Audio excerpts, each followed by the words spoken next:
Bonjour à tous et bienvenue sur ce nouvel épisode de mon balado sur la réhabilitation financière. Je me présente, Stéphane Moineur. Je suis syndic autorisé en insolvabilité depuis maintenant plus de 20 ans et je suis au service tant des particuliers que des entreprises. La consolidation de dette ou la proposition de consommateur. Nous voyons avec les recherches sur Internet que de plus en plus de gens cherchent des solutions pour régler leurs dettes. Les dépenses de base pèsent lourd sur le budget et souvent, des talents de gymnaste sont nécessaires pour arriver à boucler la fin de mois. Les chroniqueurs des différents médias n'hésitent plus à suggérer une alternative à la consolidation de dette qu'est la proposition de consommateur. Je juge donc nécessaire de vous expliquer davantage les deux options à considérer pour ne pas avoir à faire faillite. La consolidation de dette est une mesure efficace pour regrouper une partie de vos dettes et effectuer un seul paiement. Il s'agit d'un prêt consenti par une banque à un taux d'intérêt qui dépasse souvent les 10% par année. D'autres institutions prêtent à des taux qui peuvent être supérieurs à 30%. Certaines institutions financières proposent des marges de crédit qui se veulent moins avantageux car il est possible de ne jamais rembourser le capital car plusieurs seront tentés de rembourser que les intérêts. Une bonne partie des gens seraient en dette dans les 24 mois qui suivent et ces nouvelles dettes viennent s'ajouter et pèseront lourd sur le budget. Dans certains cas, le prêt de consolidation nécessitera l'ajout d'un endosseur ou co-emprunteur lorsqu'il est impossible de donner des biens en garantie. Si vous vous retrouvez avec des nouvelles difficultés financières, l'institution financière reprendra les biens donnés en garantie ou exigera le remboursement de l'endosseur ou du co-emprunteur.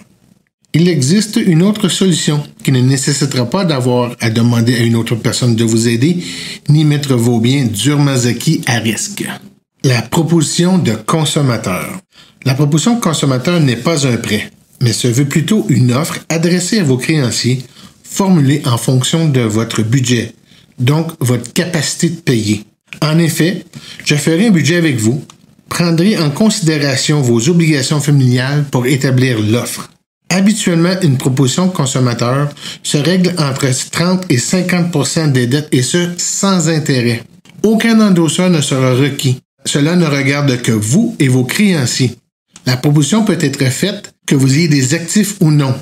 Peut être faite seule ou conjointement si les dettes sont communes, mais ce n'est pas obligatoire. La décision vous appartient. Mes honoraires sont en fonction d'un tarif et sont les créanciers qui les payent. Peut être payé avant la fin des 5 ans. Aucun frais n'est exigé. Lors de rencontres de suivi, il n'est pas rare que les clients m'avouent qu'ils auraient dû me consulter bien avant car ils comprennent que les versements d'intérêts payés pendant ce temps sont perdus. Alors, n'attendez pas qu'il soit trop tard avant de me consulter. Si vous vous retrouvez avec des difficultés financières ou que vos dettes ne baissent pas malgré que vous faites les paiements tous les mois, je vous encourage à nous consulter avant qu'il ne soit trop tard et qu'il ne reste que la faillite comme option. Il existe plusieurs façons de rejoindre l'équipe de Ginsberg Gingras. Par téléphone, le sans frais 1-800-567-1905, par l'entremise de notre site web au www.ginsberg-gingras.com. Vous pouvez également prendre rendez-vous en ligne en visitant le ginsberg-gingras.com/prendre-rendez-vous ou pour me rejoindre directement par téléphone sans frais le